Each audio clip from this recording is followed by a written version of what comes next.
So over here, this is the main interface of Microsoft Designer. And over here, you can see that on the left hand side, you can go around and access out templates, where you can go around and search for different templates that you can use with your design. You can access out all of your media over here in the My Media section over here.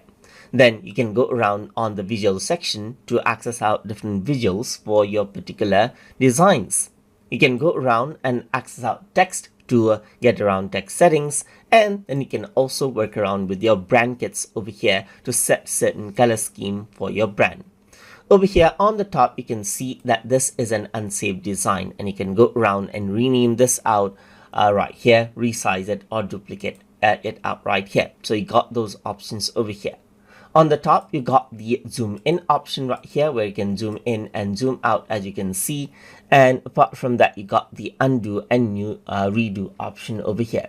Over here on the right hand side, you got the new design option right here. And then you got the download option right here. And there's the feedback option and your manage account option over here, just like this. And if you were to click on this, you get the design ideas over here, just like this. And you can go around and access this back, as you can see.